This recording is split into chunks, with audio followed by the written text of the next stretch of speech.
একজন আল্লাহর ওলি, সে নামাজ পড়তে পড়তে সারা দিন ইবাদত করত, দুনিয়ার কোনো খবর থাকতো না, কিন্তু আল্লাহ রাব্বুল আলামিন তাকে বেজ্জতি করছেন।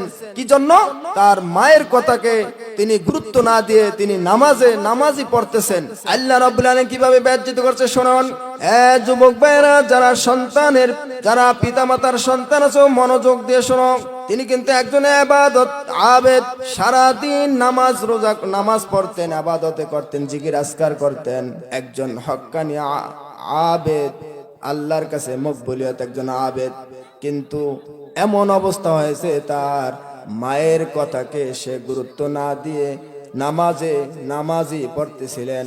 এই জন্য আল্লাহ রাব্বুল আলামিন তাকে এমন ভাবে অপদস্থ করেছেন। হঠাৎ করে ওই এলাকায় একটি অবিবাহিত মেয়ের সন্তান হয়েছে। আপনাদের ভাষায় কি বলে? জারজ সন্তান বলে নাকি? যাদের বিবাহ হয় না, যদি সন্তান হয় কেমন হবে? পুরো এলাকা তোলপাড় হয়ে যাবে, কে করছে অমুক চেয়ারম্যান নাকি না। এখন সবাই এক ডাকে বলতেছে, ওই যে ওই জুপড়ি ঘরে থাকে, আমরা তো দেখি সারাদিন নামাজ পড়ে সেই এই কাম করেছে।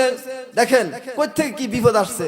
ওই লোকই এই কাম করেছে, সে নামাজ পড়ে কিন্তু জিনাও করে, তার নামাজের কোনো গুরুত্ব নাই। কিসের নামাজ পড়ে? ভণ্ডামি করে। লোক জড়ো হয়ে গেছে, ওই জুপড়ি করে চারপাশে লোক জড়ে গেছে। কি হয়েছে? বিভিন্ন জায়গাতে লোক এসে গেল।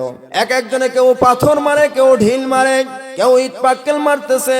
সে তো হতভম্ব, সে কিন্তু ইবাদত করে যাচ্ছে।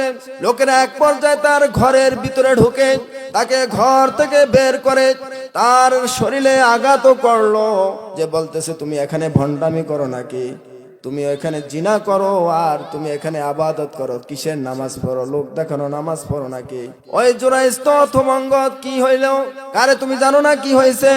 অমুক জায়গায় অমুক মেয়ের সন্তান হয়েছে, তুমি তার সাথে অবৈধ সম্পর্ক করছো, তুমি অবৈধ ভাবে তাকে ইউজ করছো, এই জন্য জারজ সন্তান হয়েছে। সবাই বলে তুমি করছো এই কাম। আল্লাহর ওলি জুরাইজ কিছুই বুঝতে পারে না, কিছু না বুঝে বলে যে তুমি নিয়ে আসো তাদেরকে, ওই বাচ্চা এবং বাচ্চার মাকে নিয়ে আসো, কি ঘটনা হয়েছে দেখি। যখন নিয়ে আসলেন, বাচ্চাকে প্রশ্ন করলেন জুরাইজ, ইসমু আবুক, তোমার বাপের নাম কি বলো, সত্যি করে বলো। তখন ওই যুবক, আল্লাহ রাব্বুল আলামিন ছোট বাচ্চার জবান খুলে দিলেন। মাঝখান দিয়ে আল্লাহ রাব্বুল আলামিন আল্লাহ তাআলার ওলিকে অপদস্থ করাইছেন একমাত্র মায়ের জন্য। তারপরে তাকে আবার শুধরে দিয়েছেন। সে যে খাঁটি ইবাদতকারী সেইটাও মানুষের কাছে প্রমাণ করে দিয়েছেন। আল্লাহ রাব্বুল আলামিন ওই ছোট বাচ্চার 6 মাস বয়সী বাচ্চার জবান খুলে দিলেন। আমি হইলাম, আমার বাপ হলো অমুক রাখালের ছেলে আমি।